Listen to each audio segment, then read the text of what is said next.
बिस्मिल्लाहिर्रहमानिर्रहीम। अस्सलाम वालेकुम। पाकिस्तानी न्यूज़ चैनल से आपको खुशामदीद कहती हूँ। ये सरासर ड्राइवर की गलती है।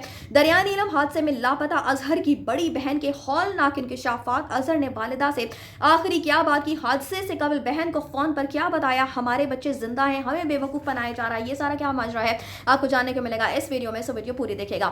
जैसा कि आप सब जानते हैं, गुज़श्ता दिनों दरियाई नीलम में एक जीप जो है वो रात के वक्त जा गिरती है, जिसमें कि 7-8 के करीब जो है वो लड़के सवार होते हैं, दोस्त सवार होते हैं, इसके अलावा एक ड्राइवर सवार होता है और 3 टूरिस्ट जो है वो सवार होते हैं। और ये सारे लोग जो हैं वो जीप जो है जब गिर जाती है पानी में, तो इनमें से कुछ लोगों को बचा लिया जाता है, जिनमें ड्राइवर भी शामिल होता है। और 7 के 8 करीब लड़के जो हैं वो लापता हो जाते हैं, जिनमें से एक लड़के जिसका नाम जैन है, जिसके मुतालिक मैंने आपको बताया था कि वो अस्पताल में मुंतकिल कर दिया गया था और उसी ने बहुत सारे हौलनाक इंकशाफात किए थे। उसी ने बताया था कि किस तरह से ये सारा हादसा जो है वो पेश आता है। लेकिन कुछ ऐसे लड़के जो अभी तक लापता हैं, उनके वालिदैन जो है वो उनको पाने के लिए बेकरार है, उनको ढूंढने के लिए बेकरार है।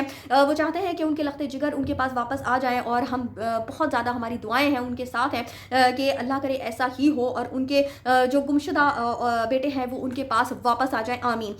इसी तरह का एक लड़का जिसका नाम अजहर बताया जाता है, उसकी बड़ी बहन का एक इंटरव्यू जो है वो मंजर आम पर आता है और वो जो उनकी बहन है वो हौलनाक किस्म के इंकशाफात करते हुए दिखाई देती है। वो बताती हैं कि किस तरह से सारा वकूआ पेश आया और उनके कुछ रिश्तेदार जो है वो उस जगह पर मुकीम हैं और उन्होंने जो इंकशाफात किए हैं, यकीन करें दिल जो है वो कांप जाता है जिस तरह से उन्होंने सारा वाक़या जो वो बयान किया है। और जो उनके मुतालबात हैं वो हकीकतन मुझे ऐसा महसूस होता है कि हकीकतन ये मुतालबात जो है वो बिल्कुल ठीक है और ऐसा होना भी चाहिए, जायज़ मुतालबात है। इस हवाले से मैं आपको बताती हूँ जी कि अजहर की जो बड़ी बहन है वो कहती है जी कि ये बच्चे जो हैं वो हर साल जाते थे। कहती है जी कि कश्मीर जाने का नहीं बताया था। ये लड़के जो हैं वो कहती हैं कि जी हर साल जाते थे, लेकिन इन्होंने कश्मीर जाने का नहीं बताया था, बल्कि कहा था कि बस हम मरी तक ही जाएंगे।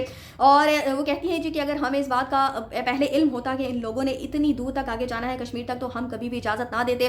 वो अजहर के मुतालिक बताती हैं कि अजहर की उम्र 22 साल है, वो दर्जी का काम करता था। और ये बताती हैं कि जी हम 2 बहनें हैं, 2 भाई हैं और अजहर तीसरे नंबर पर है, जबकि इनके जो वालिद हैं वो बीमार रहने की वजह से काम काज नहीं कर सकते। तो अजहर ही घर का वाहिद कफील था, उसी ने दोनों बहनों की शादियाँ की और वो अच्छा खासा कमाता था और उसी ने ये सारा घर जो है वो उनको बना कर दिया था। वो कहती है कि हमारे दिलों पर इस वक्त क्या बीत रही है हम बताने से कासिर हैं, हम बता नहीं सकते कि इस वक्त हमारे दिलों पर क्या बीत रही है।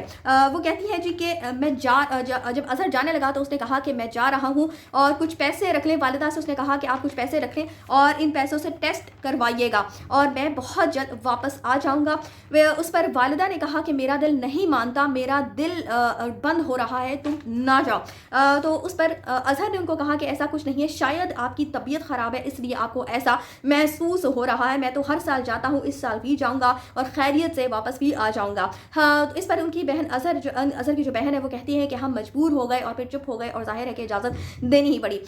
उसके बाद वो बताती है जी कि हादसे से तकरीबन 2 घंटे कबल अजहर ने मुझे कॉल की और कॉल करके कहा कि आप ही मैं कल तक घर पहुंच जाऊंगा, टेंशन नहीं लेनी, मामा का ख्याल रखना, मैं कल आऊंगा। दोनों बहन भाई मिलकर जाएंगे, मामा के टेस्ट करवाएंगे। आप सिर्फ ये देखिए कि वो लड़का जिसको मालूम ही नहीं था कि चंद घंटे के बाद उसके साथ इतना बड़ा हादसा जो है वो पेश आ जाएगा, वो अपनी वालिदा का किस कदर ख्याल कर रहा था, उनको पैसे भी देकर गया था और फिर उसने अपनी बहन को इस बात से मुतला किया था कि वो आते ही अपनी वालिदा के टेस्ट करवाएगा। अच्छा जी, वो मजीद बताती है कि जीप में कोई ख़राबी हुई थी, मौसम ख़राब था, रोड स्लिपरी था। इस सब का कसूरवार ड्राइवर है, वो छोटे छोटे बच्चे थे, अनजान इलाका था, वो माहौल से नावाकिफ थे, लेकिन ड्राइवर तो गाइड कर सकता था, वो उनको बता सकता था कि इस वक्त उनको सफ़र करना चाहिए या नहीं। वो कहती हैं जी कि हमारे जो रिश्तेदार उस जगह मुकीम है, उनका कहना है कि इस तरफ 4 से 5 बजे के बाद तो कोई जाता तक नहीं है, तो समझ से बाहर है कि जीप वाला कैसे इनको ले। अजहर की बहन का यही कहना है जी कि जीप वाला समझा सकता था कि हम अभी स्टे कर लेते हैं, मौसम ख़राब है, रोड स्लिपरी है, ये रास्ते ठीक नहीं है, हम नहीं जाते, हम सुबह चले जाएंगे। जीप जब गिरने लगी तो वो बताती है कि जीप जब डगमगाई तो ड्राइवर को रुकना चाहिए था, लेकिन वो चलता चला गया और इसको पहले रुकना चाहिए था, वहाँ पर गाड़ी को चेक करना चाहिए था क्या गाड़ी में कोई ख़राबी तो नहीं है, लेकिन वो चूँकि चलता चला गया और फिर जो जीप जो है वो इस तरह से गिर जाती है। वो कहती है कि वो खुद तो बच गया, लेकिन उसकी वजह से कितनी जानें जो है वो ज़ाय हो गई, कितने माएँ जो है वो उस वक्त बेकरार हैं। कहती है जी कि हमने अपनी वालिदा को अभी तक यही कहा है कि अजहर जो है वो वापस आ जाएगा, अगर वो पानी से भी नहीं मिला تو وہ ضرور واپس آئے گا. یعنی وہ کہتی ہیں کہ اللہ تعالیٰ کے معجزات ہیں اور معجزات جب ہوتے ہیں تو پھر اس طرح کے واقعات میں اکثر دیکھا گیا ہے کہ لوگ جو ہیں وہ کہیں سے بھی مل جاتے ہیں. تو انشاءاللہ تعالیٰ اظہر بھی جو ہے مل جائے گا. اللہ تعالیٰ کوئی نہ کوئی معجزہ ضرور دکھائے گا. وہ کہتی ہیں جی حکومت سے مطالبات کرتے ہوئے دکھائی دیتی ہیں اور کہتی ہیں کہ حکومت کو چاہیے کہ ہمارے ساتھ تعاون کرے اور ہمارے بچوں کو جا کر ڈھونڈے. بالکل جو ہے حکومت کی طرف سے تعاون نہیں کیا گیا کہ جو ہی خبر ملی تو ہم لوگ اپنی مدد آپ کے تحت مظفر آباد پہنچے. مظفر آباد 3 دن بٹھائے رکھا کہ ہم ڈھونڈ رہے ہیں. حکومت کی جانب سے ان کو یہی کہا گیا کہ آپ لوگ بیٹھے ہم ڈھونڈ رہے ہیں. تو 3 دن یہ لوگ صبر کرتے رہے تھے. لیکن پھر وہ کہتی ہیں کہ جب والدین کا صبر جواب دے گیا تو وہ خود 11 سے 12 گھنٹے کا پرخطر راستہ طے کر کے دریائے نیلم پہنچے جہاں پر کوئی آسانی سے نہیں پہنچ جاتا اور اپنی جیپ کروا کر ان لوگوں کو وہاں پر جانا پڑا. اور ان لوگوں کی پریشانی جو ہے مزید عروج پر پہنچ گئی کہ پہلے ہی ایک جیپ جو ہے وہ اس راستے سے پانی میں گر چکی ہے. تو یہ لوگ جو ان کو ڈھونڈنے کے لیے جا رہے ہیں کہیں ان کے ساتھ بھی خدا نخواستہ کوئی حادثہ جو ہے وہ پیش نہ آ جائے. اس پر وہ کہتی ہیں جی کہ حکومت کا اپنا ایک جانور بھی چل بسے تو فوراً ہی سے ہیلی کاپٹر جو ہے وہ نکال لیے جاتے ہیں. تو وہ کہتی ہیں جی کہ اب کہاں ہے شہباز شریف اور مریم نواز. ان لوگوں کو چاہیے کہ ہیلی کاپٹر لے کر جائے. کم از کم اتنی تو حکومت کو ہمارے ساتھ ہماری امداد کرنی ہی چاہیے. یہ ہمارا حق ہے. بتاتے چلوں کہ وزیر اعلیٰ نے یہ جو سارے تمام خاندان ہے جو متاثرہ خاندان ہیں ان کے گھروں میں جا کر ان لوگوں کو یقین دہانی کروائی تھی کہ وہ ان کے ساتھ بھرپور تعاون کریں گے. جس پر اظہر کی بہن جو ہے وہ کچھ خاص مطمئن دکھائی نہیں دیتی. ان کہتی ہیں کہ وزیر اعلیٰ نے تسلی دلائی کہ ہم کچھ کریں گے لیکن ہوتا ہوا نظر کچھ نہیں آتا.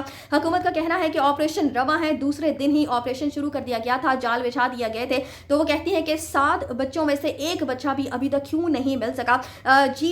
وہ کہتی ہیں کہ جیپ بھی مقامی لوگوں کے تعاون سے نکالی گئی. حکومت نے اس میں کچھ بھی اپنا کردار ادا نہیں کیا. حکومت ہمارے ٹیکسوں سے چل رہی ہے. یہ ہمارا حق ہے کہ ہماری امداد کی جائے.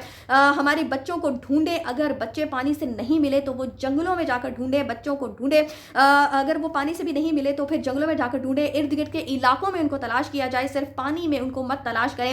اور وہ کہتی ہیں کہ ہم نہیں جانتے کہ کیا آپریشن ہو بھی رہا ہے کہ نہیں. وہ کہتی ہیں کہ ہمیں کسی قسم کی کوئی اپڈیٹ نہیں ہے. ہمارے رشتہ دار فی الحال جو وہاں پر بچوں کو ڈھونڈنے کے لیے گئے تھے وہ وہیں پر ہیں اور انہوں نے بھی دیکھا کہ ڈیم پر آپریشن کیا گیا لیکن کچھ بھی نہیں ملا. تو وہ کہتی ہیں کہ کیوں نہیں جنگلوں اور لوگوں کے گھروں میں جا کر ان بچوں کو تلاش کیا جاتا ہے. یقیناً ہمارے بچے جو ہیں کسی گھر میں موجود ہیں. یعنی وہ کہتی ہیں کہ ہمارے بچے یقیناً زندہ ہیں لیکن حکومت کی طرف سے ان کو ڈھونڈنے میں جو ہے وہ کمی بیشی کی جا رہی. تعاون نہیں کیا جا رہا جس کی وجہ سے بچے اگر تو پانی میں نہیں ملے تو یقیناً کہیں نہ کہیں تو گئے ہوں گے. تو وہاں تک ان کو جا کر ڈھونڈنا چاہیے.